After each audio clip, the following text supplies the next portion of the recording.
بسم اللہ الرحمن الرحیم بسم اللہ الرحمن الرحیم الحمدللہ وکفا وسلام علی عبادہ الذین اصطفی اما بعد۔ عزیز طلبہ شرم الجامی کا سبق نمبر 189 شروع کر رہے ہیں۔ اس سبق کو من ثمۃ سے لے کر صفت شیء المستثنى تک پڑھیں گے۔ ومن ثمۃ ای ومن اجل ان المفرغ لا يكون في الموجب الا ان يستقیم المعنى، اور اس وجہ سے کہ مفرغ جو ہیں کلام موجب میں نہیں ہوتا سوائے استقامت معنی کے۔ لم یجوز جائز نہیں ہے، مثلو یہ مثال ما زال زید الا عالما، اس لیے معنی ما زال کہ ما زال کا معنی ہے ثبتا ہے، لأن نفی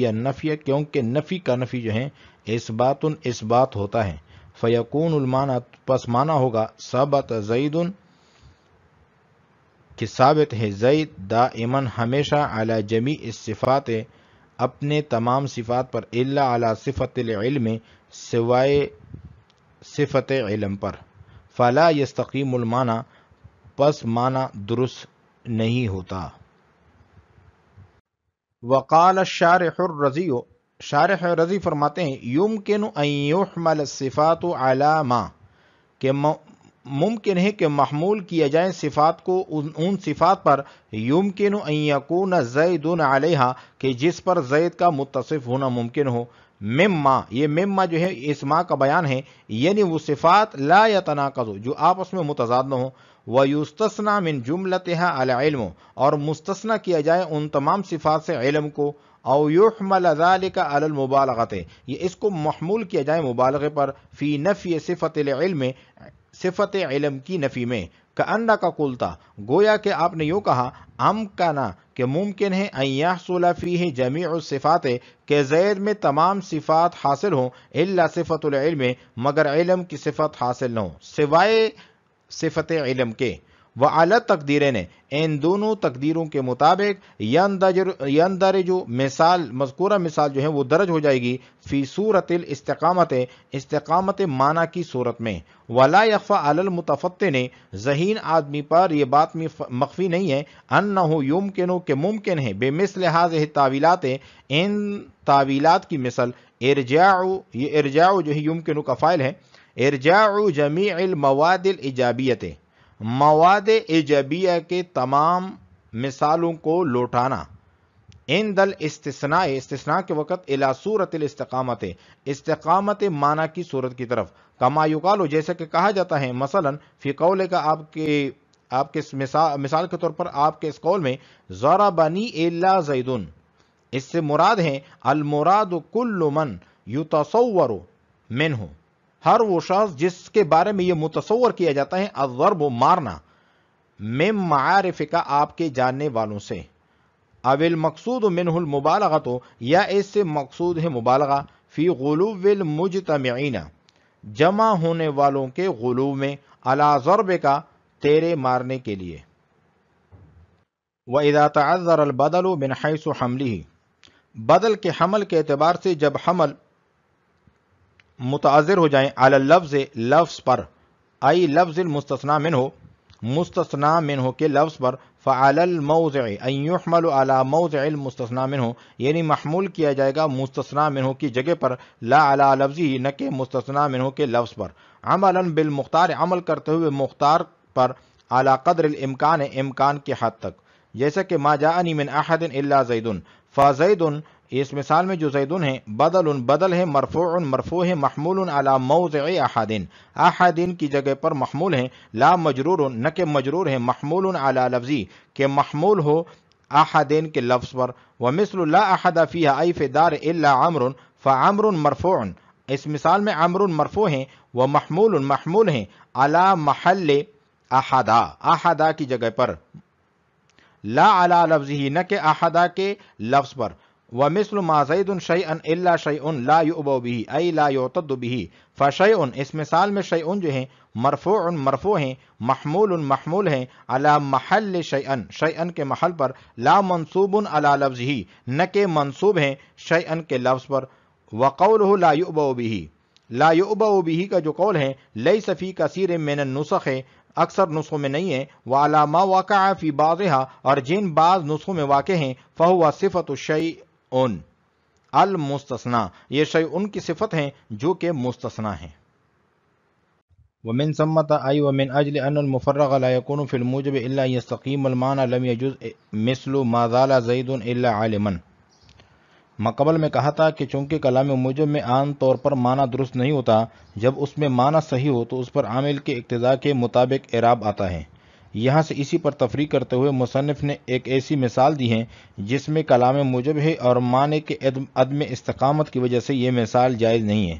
وہ مثال ما زال زید الا عالما ہے۔ یہاں بظاہر کلام غیر موجب ہیں، لیکن در حقیقت یہ کلام غیر موجب نہیں بلکہ موجب ہیں، کیونکہ نفی کی نفی اس بات ہوتا ہے۔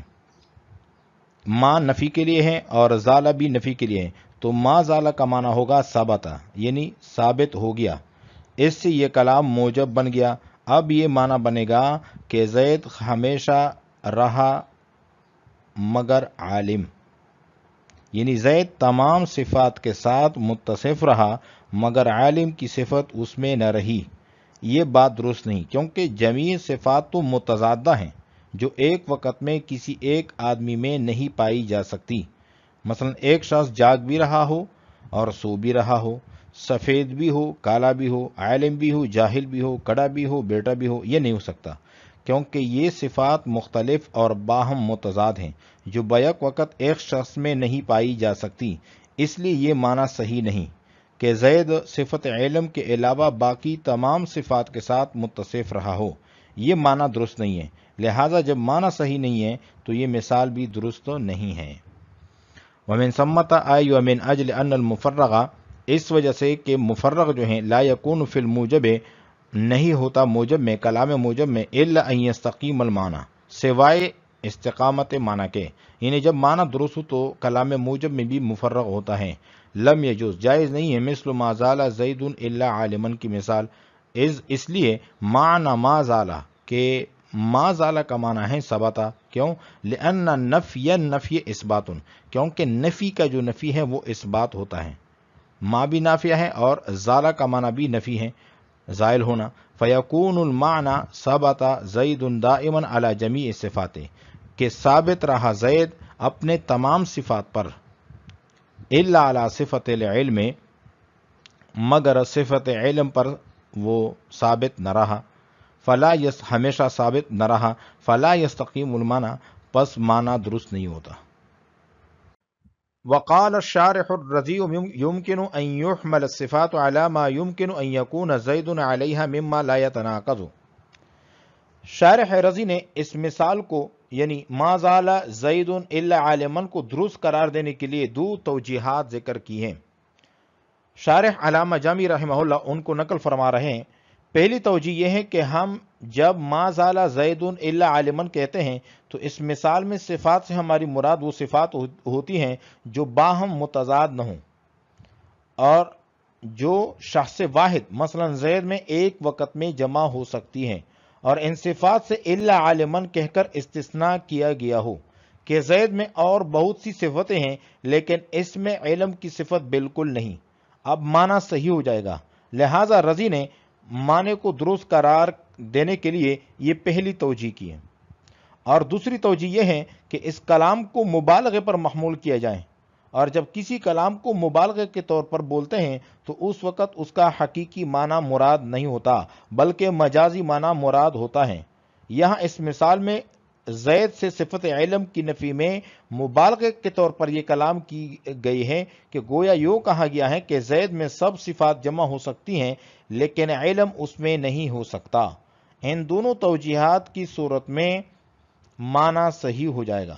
خلاصہ یہ ہے کہ شیخ رضی نے توجیحات کی ہیں جن کی بنا پر لم یجوز کا حکم باقی نہیں رہتا بلکہ جازہ کا حکم ثابت ہو جاتا ہے۔ وقال الشارح الرزی،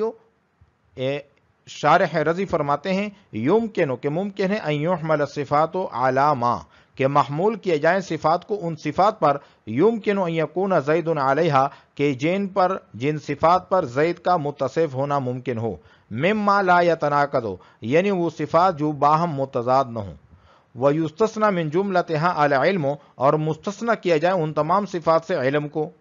او یحمل، دوسری توجیہ، یحمل ذالک علی المبالغۃ، یا اس کو محمول کیا جائے مبالغے پر، فی نفی صفت العلم، صفت علم کی نفی میں. کأنک قلت، گویا کہ آپ نے یوں کہا، امکنا، کہ ممکن ہے، ان یحصل فیہ جمیع الصفات، کہ زید میں تمام صفات حاصل ہوں، الا صفت العلم، مگر علم کی صفت حاصل نہ ہو. وعلی التقدیرین، ان دونوں تقدیروں کے مطابق یندرج، مثال مذکورہ جو ہیں وہ درج ہو جائے گی، فی صورت الاستقامت، استقامت معنی کی صورت میں، یعنی معنی درست قرار پائے گا. ولا یخفی علی المتفطن، اس عبارت میں علامہ جامی رحمہ اللہ شیخ رضی کی توجیہ پر تبصرہ کر رہے ہیں. شارح کہتے ہیں کہ اگر تعویلات کا دروازہ کھولنا ہے تو پھر یہ دروازہ کبھی بھی بند نہیں ہوگا بلکہ کھلتا ہی چلا جائے گا، اور ان تعویلات کے ذریعے کلام موجب کی تمام مثالوں میں کوئی نہ کوئی تخصیص کر کے یا مبالغہ مراد لے کر ان کو صحیح قرار دیا جائے گا. مثلا ضربنی الا زیدن کو محمول کر لیں اس معنی پر کہ اس مثال میں مستثنی سے مراد وہ لوگ ہیں جو تعلق والے ہیں، یعنی مجھے ان لوگوں نے مارا ہے کہ جن سے مار متوقع ہو سکتی ہے مگر زید نے نہیں مارا. یا مبالغے پر محمول کر لیں کہ زید کو جن لوگوں نے مارا ہو وہ اس طرح مجتمع ہو کر اس پر جپٹ پڑے ہوں گویا کہ سارا جہان اس کو مارنے کے لیے ٹوٹ پڑا ہے. یہ مبالغہ ہے. اگر مبالغہ اور تعویل کر کے آپ نے ایسے ہی کرنا ہے تو کلام موجب کی کوئی ایسی مثال نہیں رہے گی جہاں تعویل کے ذریعے معنی صحیح نہ ہو سکتا ہو. اس لیے تعویل نہ کرنا ہی بہتر ہے اور مقصود کلام کے عین مطابق ہیں. ولا یخفی علی المتفطن، اور ذہین آدمی پر یہ بات مخفی نہیں ہے، انہ یمکن، کہ ممکن ہے، بمثل هذه تعویلات، ان تعویلات کے مثل ارجاع جمیع المواد الایجابیت، کہ کلام موجب کے جتنی بھی مثالیں ہیں ان تمام کو لوٹایا جائے، ان لوٹانا ممکن ہے، عند الاستثناء، استثناء کے وقت، الا صورت الاستقامت،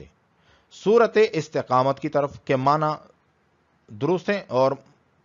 جن صورتوں میں معنی درست ان کی طرف ان کو لوٹایا جائے. کما یقالو،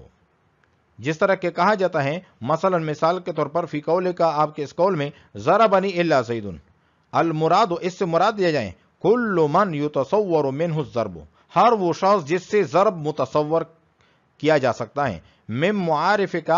معارف کا، آپ کے جاننے والوں سے، او المقصود منہ المبالغۃ، یا اس سے مقصود مبالغہ ہو، فی غلو المجتمعین، جمع ہونے والے کے غلو میں،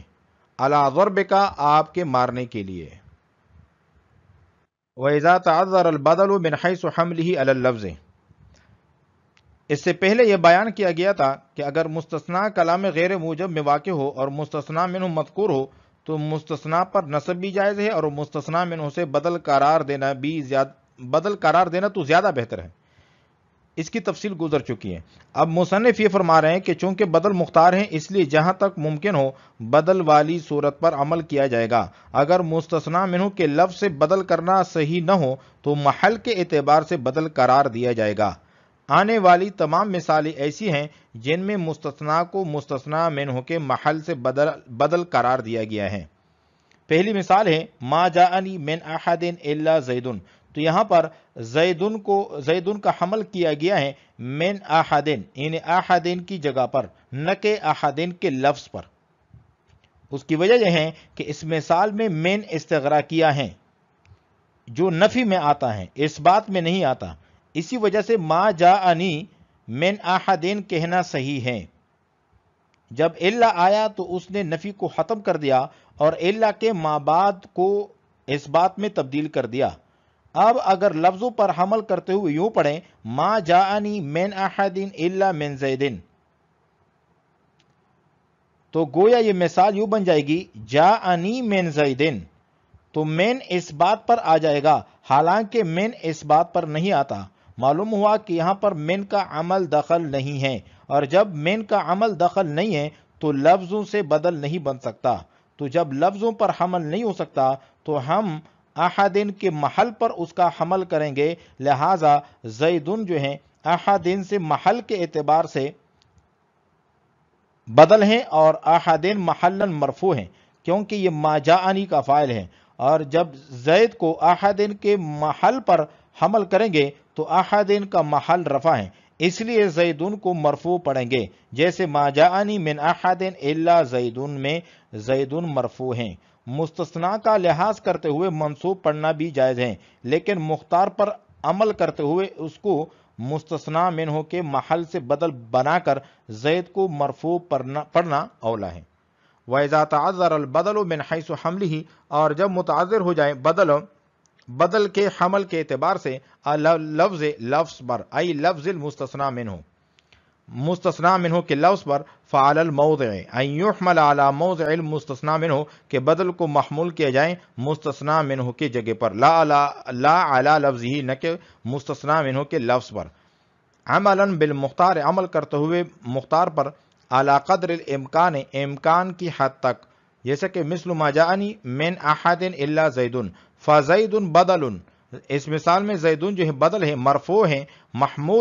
محمول ہے علی موضع احدن کی جگہ پر، لا مجرور، نہ کہ مجرور ہے محمول علی لفظہ، کہ محمول ہو احدن کے لفظ پر۔ اور دوسری مثال ہے لا احد فیہا ای فی الدار، لا احد فی الدار الا عمر، اس دوسری مثال میں لا احد فیہا الا عمر، اگر عمرن کا احدہ کے لفظ پر حمل کریں گے تو احدہ کا فتح لا کی وجہ سے آیا ہے، اس لیے عمر پر بھی فتح آئے گا، کیونکہ بدل تکرار عامل کے حکم میں ہوتا ہے، لیکن الا کے بعد لا عمل نہیں کرتا، کیونکہ لا کا عمل نفی کی بنا پر ہوتا ہے۔ جب الا نے آ کر نفی توڑ دی تو الا کے بعد لا مقدر ہو کر عمل نہیں کر سکتا، لہٰذا اس کا لفظوں پر حمل نہیں ہو سکتا، چنانچہ احدہ کے محل پر عمل کرتے ہوئے اس سے بدل بنائیں گے، اور احدہ کا محل مرفوع ہے کیونکہ وہ مبتدا ہیں، اس لیے یہاں لا احد فیہا الا عمر میں عمر کو مرفوع پڑھیں گے۔ فعمر مرفوع، اس مثال میں عمر مرفوع ہیں، محمول ہیں علی محل احدین، احدین بھی پڑھ سکتے ہیں اور احدہ بھی پڑھ سکتے ہیں، کہ احدہ کے محل پر، لا علی لفظہ، نہ کہ احدہ کے لفظ پر۔ ومثل ما زید شیئا الا شیء لا یؤبا بہ، تیسری مثال ما زید شیئا الا شیء لا یؤبا بہ ہے، اس مثال میں شیء جو ثانی ہے، انہیں دوسری مرتبہ ہیں، یہ مستثنیٰ ہیں، اور شیئن یہ مستثنیٰ منہ ہیں، شیئن جو ہیں یہ شیئن سے بدل ہیں محل کے اعتبار سے، اور شیئن جو ہیں یہ مستثنیٰ منہ ہیں، اور محل کے اعتبار سے زید مبتدا کی خبر ہے اور محلن مرفوع ہیں، اس لیے شیء ثانی جو ہیں یعنی شیئن جو ہیں بدلیت کی بنا پر مرفوع ہیں، جبکہ لفظ کے اعتبار سے شیء ثانی یعنی شیئن کو شیئن سے بدل قرار دینا صحیح نہیں، کیونکہ شیئن لفظ کے اعتبار سے ما نافیہ جو کہ ما مشابہ بلیسا کی خبر ہیں اور منصوب ہیں، اس پر عامل ما نافیہ ہیں، اور جیسے کہ قاعدہ ہے کہ مبدل منہ کا جو عامل ہوتا ہے بدل کا بھی وہی عامل ہوتا ہے، لیکن شیء ثانی یعنی شیئن الا کے بعد واقع ہیں اور الا کے بعد کلام مثبت ہو جاتا ہے، اس لیے ما نافیہ اس میں عمل نہیں کر سکے گا، کیونکہ اس کا عمل نفی کی وجہ سے ہوتا ہے، اور نفی الا کے بعد ختم ہو جاتی ہے، اور جب الا کے بعد نفی ختم ہو جاتی ہے تو نفی کا عمل بھی ختم ہو جاتا ہے، اس لیے یہاں شیء ثانی یعنی شیئن جو ہیں جو الا کے بعد ہیں، شیء اول یعنی شیئن سے محلن بدل ہیں، اور محلن بدل ہونے کی بنا پر مرفوع ہیں۔ ما زید شیئا الا شیء لا یؤبا بہ، لا یعتد بھی، یعنی اس کو شمار نہیں کیا جاتا، اس کی پرواہ نہیں کی جاتی، اس کا معنی بتلایا ہے۔ فشیء مرفوع، یہ شیء جو مرفوع ہیں، محمول علی محل شیئن، شیئن کے محل پر محمول ہیں، لا منصوب، نہ کہ منصوب ہیں علی لفظہ، شیئن کے لفظ پر۔ وقولہ لا یؤبؤ بہ، یہ جو لا یؤبؤ بہ کا جو قول ہے یہ اکثر نسخوں میں موجود نہیں ہے، اور جن بعض نسخوں میں موجود ہیں ان کی بنا پر یہ شیئن کی صفت ہیں جو کہ مستثنیٰ ہیں۔ آج ہم نے پڑھا ہے ومن ثم سے لے کر صفت شیء المستثنی تک۔ وعلیکم السلام ورحمۃ اللہ تعالی وبرکاتہ۔